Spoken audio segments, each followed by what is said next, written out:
Business, intégral placement, au cœur des marchés. On rejoint tout de suite pour vivre cette séance boursière de l'intérieur Thibaut François chez Fastia Capital. Bonjour Thibaut. Bonjour Guillaume. Bon Thibaut, on sort de 4 hausses d'affilée sur le CAC, sur les marchés européens. Là ce matin on tente une pause, parce que c'est vrai qu'on est proche de l'équilibre. On perd à peine 0,2%, 4264 points. Le marché tient bien encore.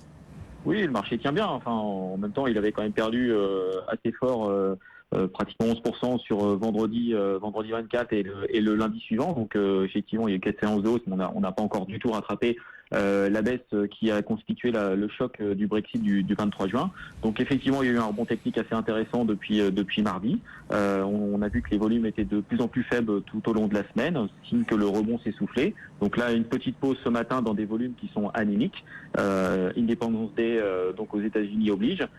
Donc pour l'instant, on sait que les négociations autour du Brexit vont être longues, si bien que les informations micro et macro devraient reprendre le dessus dans les prochains jours. Et oui, c'est vrai. Alors on va bien sûr continuer de parler de Brexit très largement, mais c'est vrai qu'il y a de grands rendez-vous macroéconomiques en dehors de ce Brexit cette semaine, et notamment aux États-Unis, rapport sur l'emploi vendredi. Il sera d'autant plus surveillé que le tout dernier rapport avait vraiment très fortement déçu.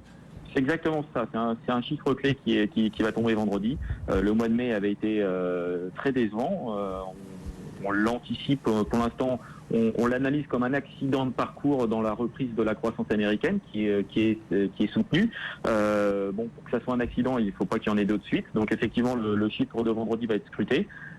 C'était ce chiffre-là qui n'avait pas permis à la Fed d'augmenter ses taux sur le mois de juin.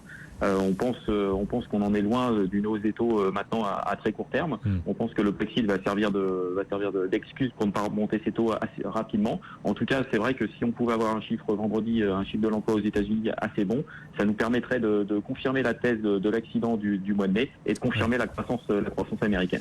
À suivre vendredi, donc ce rapport sur l'emploi américain. En attendant, aujourd'hui, Wall Street restera fermé. C'est l'Independence Day aux États-Unis, la fête nationale. Donc pas de séance américaine tout à l'heure. Le CAC, on le disait, Thibaut, recule de 0,2%. On est en début de deuxième semestre là. Quels sont vos choix, vos préférences, votre stratégie pour ce nouveau semestre qui s'ouvre en bourse?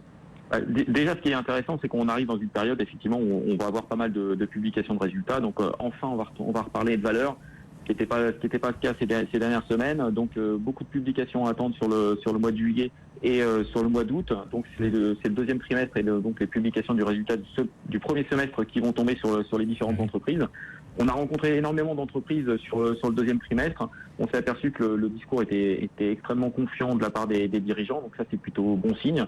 Malheureusement, le Brexit est un petit peu passé par là, donc on n'a pas de sujet sur le T2 et le premier semestre. Ça va être bon, donc on s'attend à de très bonnes publications. Le problème que l'on va avoir maintenant, c'est quid du futur, quid du deuxième semestre et quid de 2017. Je pense que les entreprises vont être un petit peu plus prenantes que prévu. Nous, on a choisi des thématiques qui sont, il n'y a rien d'original, c'est-à-dire qu'on va essayer de limiter l'impact par rapport au Royaume-Uni, donc un impact au Royaume-Uni faible. On est toujours sur des secteurs, qui sont plutôt en retournement, avec un esprit value qui est propre à Fastia Capital.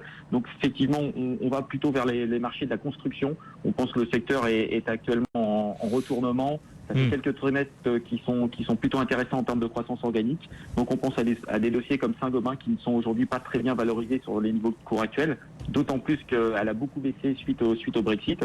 On pense à des sociétés comme Colas et Bouygues qui sont aujourd'hui à des cours d'achat selon nous, ou à des plus petits dossiers comme Erige, c'est anciennement VM Matériaux dans la distribution de matériaux de construction, qui nous semble aujourd'hui nettement sous-valorisé. Donc le secteur de la construction, vraiment, c'est un secteur qu'on pousse pour le deuxième semestre chez Fastia. Merci Thibaut pour ces quelques idées, ces quelques conseils aussi pour nos auditeurs, nos téléspectateurs. Thibaut François depuis Fastia Capital, alors que le CAC 40 donc joue la prudence après 4 hausses d'affilée. On avait récupéré en gros les 2/3 des pertes post-Brexit. On avait récupéré 7% sur ces 4 dernières séances. Aujourd'hui donc pause, le CAC est quasi stable, 4263 points en ce moment.